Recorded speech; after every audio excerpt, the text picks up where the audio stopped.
ایک نوجوان جو ایک رات میں کئی کئی لڑکیوں کے ساتھ گناہ کیا کرتا۔ اس کا معمول تھا کہ روزانہ شام کو لکھ لیا کرتا آج کے دن اس نے کون کون سی غلطی کی ہے، کون کون سے گناہ کیے ہیں، آج کے دن اس نے کتنی لڑکیوں کی عزت لوٹی، کتنوں کے ساتھ زنا کیا اور کتنے لوگوں کا حق مارا۔ جو گناہ بھی 24 گھنٹوں میں کیا کرتا وہ ایک ڈائری میں لکھ دیا کرتا۔ ایک رات معمول کے مطابق وہ اپنی کالے کرتوت اپنی ڈائری میں لکھ رہا تھا۔ اچانک دروازے پر دستک ہوئی۔ جب اس گناہ گار نوجوان نے دروازہ کھولا تو یہ دیکھ کر حیران رہ گیا کہ سامنے ایک خوبصورت لڑکی کھڑی ہے۔ نوجوان نے اس لڑکی سے پوچھا کیسے آنا ہوا۔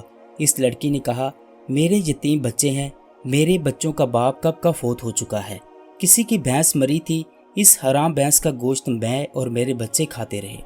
3 دن تک تو ہم نے وہ حرام گوشت کھایا، اب وہ گوشت بھی کتے کھا گئے، بھینس بھی ختم ہو گئی، اب میرے بچے 3 دن کے بھوکے ہیں۔ خدارا تیرے دروازے پر آئی ہوں، اللہ کے نام پر مجھے کچھ نہ کچھ کھانے کو دے دو، میرے بچے 3 دنوں کے بھوکے ہیں اور وہ رو رہے ہیں۔ اس نوجوان نے جب لڑکی کا حسن دیکھا تو اس پر فدا ہو گیا اور کہا اندر آ جاؤ۔ جب یہ لڑکی گھر کے اندر آئی تو اس نوجوان نے پیچھے سے دروازہ بند کر کے کنڈی لگا لی۔ لڑکی سمجھ گئی کہ اس بدنیت کی نیت خراب ہو گئی ہے۔ اس نوجوان نے لڑکی سے کہا اے لڑکی، میں تیری ہر ضرورت پوری کروں گا، تجھے کھانا، راشن، پیسے دوں گا، لیکن میری ایک شرط ہے، اور وہ شرط یہ ہے کہ میری خواہش پوری کرنا پڑے گی۔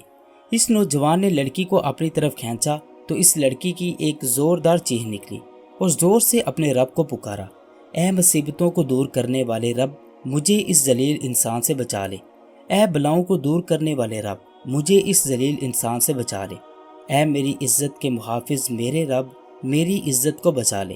اس لڑکی نے اس نوجوان سے کہا اے نوجوان، تو مجھے موت سے غافل نظر آ رہا ہے، کیا تو نہیں جانتا تجھ سے بڑے بڑے طاقتوروں کو موت نے نیلام گھاٹ میں اتار دیا ہے، ان کو سوائے کفن کے کچھ نصیب نہیں ہوا، جو انہوں نے بڑے بڑے گھر آباد کیے تھے سب حالی کے حالی رہ گئے۔ اے نادان، وہ دن آنے والا ہے جب تیرا بھی یہی حشر ہوگا۔ اے شیطان کی چال میں پھنسنے والے نوجوان، اپنی آنکھیں کھول، قیامت کے دن اپنے رب کو کیا منہ دکھائے گا۔ اس گناہ گار نوجوان نے جب اس لڑکی کی فریاد سنی تو تڑپ اٹھا اور کہنے لگا اے لڑکی، تو نے ابھی گناہ کیا ہی نہیں اور اتنی ڈر رہی ہے، میں نے تو ساری زندگی گناہوں میں گزاری ہے، میرا کیا، مجھے تو تجھ سے زیادہ ڈرنا چاہیے۔ بس یہ کہتے ہی اس کے دل میں رحم آیا، اس لڑکی پر ترس کھایا اور اسے چھوڑ دیا، کھانے پینے کا سامان دیا اور رخصت کرتے ہوئے کہا اپنے یتیم بچوں سے کہنا میرے حق میں دعا کریں، آج سے میں پکا توبہ کر رہا ہوں، دعا کرنا اللہ میری توبہ قبول فرمائے۔ اس لڑکی نے جاتے ہوئے اس نوجوان کو 3 دعائیں دی، کہا اے نوجوان، اللہ تیرے تمام گناہوں کو مٹا دے، اللہ تیرے ساتھ صلح کر لے، اور جب تو مرے تو اللہ کا ہو کر مرے۔ یہ 3 دعائیں دیتی ہوئی وہ لڑکی وہاں سے چلی گئی۔ جب وہ چلی گئی تو وہ نوجوان اپنی ڈائری کھول کر بیٹھ گیا کہ جو گناہ ابھی میں نے کیا ہے وہ بھی لکھ دوں۔ جیسے ہی اس نے ڈائری کا پہلا صفحہ کھولا، تمام کے تمام گناہ مٹ گئے تھے۔ نوجوان نے تمام صفحے چھان مارے، ہر ایک صفحہ چھان مارا، پچھلے سارے کے سارے گناہ مٹ گئے تھے، سارے صفحے سفید نظر آ رہے تھے۔ غیب سے ایک آواز آئی، اے نوجوان، اللہ نے ایک عورت کے ہاتھوں تیرے ساتھ صلح کر لی ہے، ایک تو اللہ نے تجھے توبہ کی توفیق دی، دوسرا اللہ نے تیرے ساتھ صلح کر لی، اور تیسرا جب تو مرے گا تو اللہ کا ہو کر مرے گا۔